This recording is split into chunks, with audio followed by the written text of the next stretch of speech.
Greetings and salutations. Let's go over the Cold War.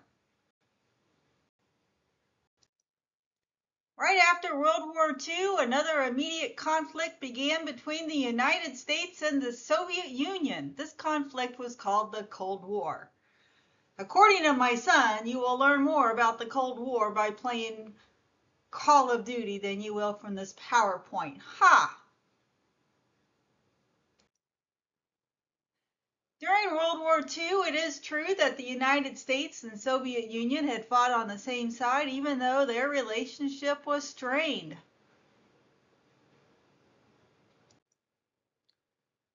Why was it strained?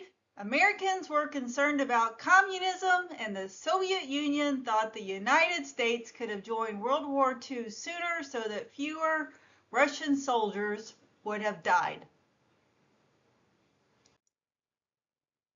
The Cold War was fueled by the arms race and the fear of nuclear weapons. The picture makes me think that I want an ice cream cone.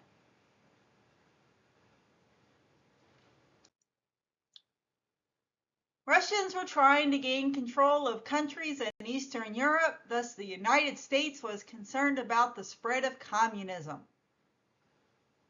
The Big C, a different Big C.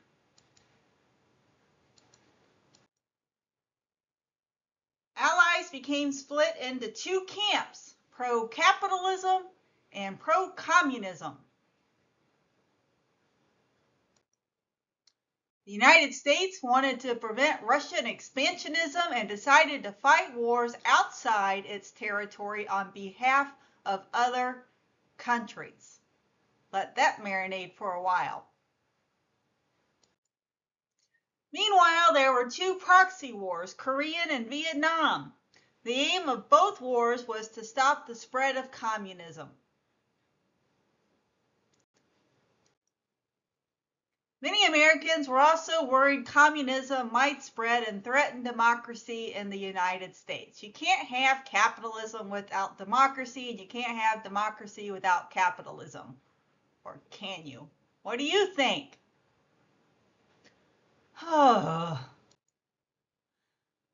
The House Un-American Activities Committee was created to find communist activities in the United States.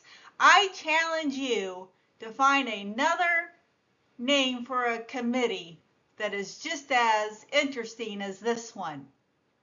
The House Un-American Activities Committee. Who comes up with this stuff? The government was afraid the Soviet Union had spies in the United States.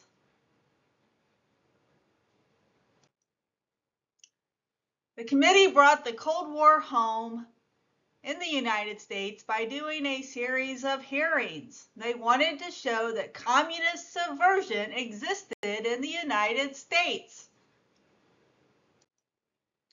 Thousands of people were investigated, fired, or even prosecuted during the 1950s. Sounds like another witch hunt. After communism became a topic, liberal college professors lost their jobs, and people were asked to testify against colleagues. Loyalty oaths became commonplace during this time period.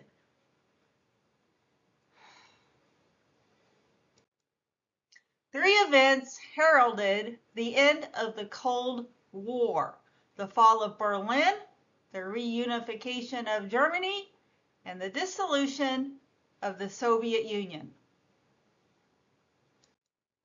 That's all, folks. That's all. That's all I got. Go have an ice cream cone. Enjoy the rest of your day.